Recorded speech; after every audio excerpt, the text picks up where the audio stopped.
నాకున్న చిన్న సేవ ఉన్నారు కాబట్టి మీ ఓపికకు మాత్రం పరీక్ష పెట్టా, అంతవరకు జ్ఞాపకం ఉంచుకోండి.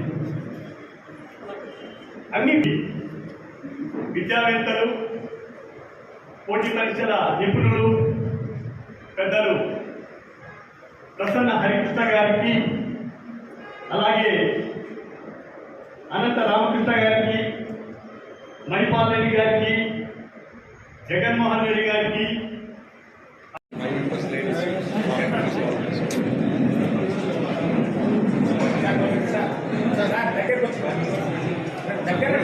సార్ మీరు కూడా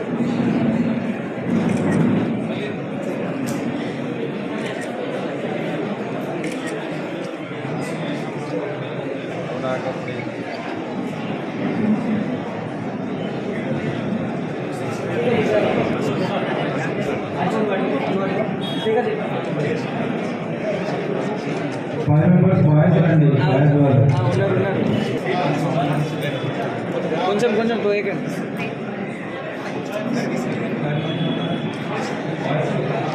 వచ్చారు కదా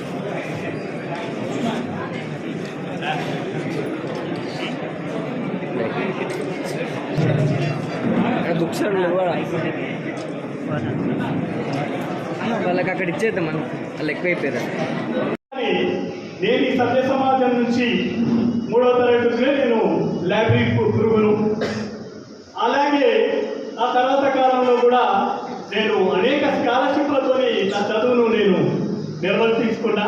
నాకు తెలిసినంత వరకు ఒక హై స్కూల్లో మాత్రమే ₹5.25 కట్టిన. ఆ తర్వాత నేను ఎప్పుడు కాలేజ్ ఫీజులు కట్టినట్టు నాకు జ్ఞాపకం లేదు. నాకు అనేది స్కాలర్షిప్తోనే నేను నా ఎడ్యుకేషన్ కంప్లీట్ చేసుకున్నాను.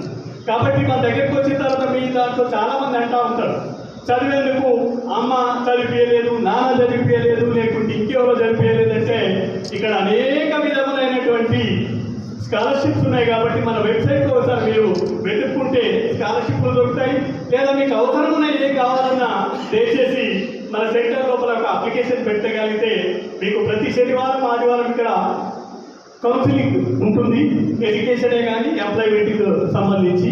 ఆ విధంగానే ఈ మధ్య చూస్తూ ఉన్నాం విద్యా ప్రమాణాలు చాలా దిగజారిపోతున్నాయి.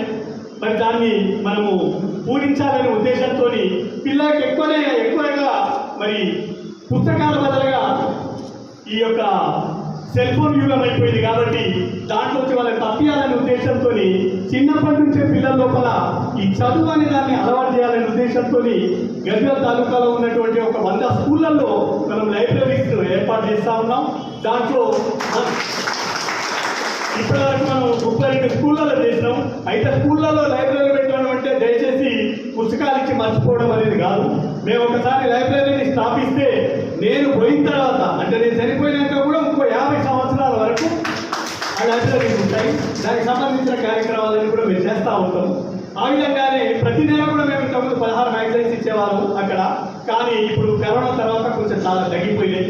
ఆ తర్వాత ఇప్పటికి కూడా కొన్ని ఇస్తూ ఉన్నాం. తర్వాత మేము ఈ పుస్తక సమీక్షలే కానీ ఎస్ఏ రైటింగ్ కాంపిటీషన్స్ కూడా అక్కడ పెడతా ఉంటాం. అంటే అవి చేస్తున్నది ఏంటి అని అంటే we are inculcating the habit of reading. చదవడం అనే దాన్ని వాళ్ళకు హాబీ చేయాలి పిల్లలకు. అది నా నుంచి నేనే నేర్చుకున్నాను. నేను కూడా చిన్నప్పటి నుంచి కూడా పుస్తక పురుగులాగా నేను లైబ్రరీకి వెళ్ళేవాడిని. కాబట్టి అది నాకు బాగా అలవాటు అయిపోయింది. కాబట్టి పిల్లలకు ఒకసారి చదువు అనేది అలవాటు అయితే వాళ్ళను ఎవరు ఆపలేరు అనేది మన ఉద్దేశం. కాబట్టి ఇంతకంటే ఎక్కువ నేను చెప్పాల్సిన అవసరం లేదనుకుంటున్నాను.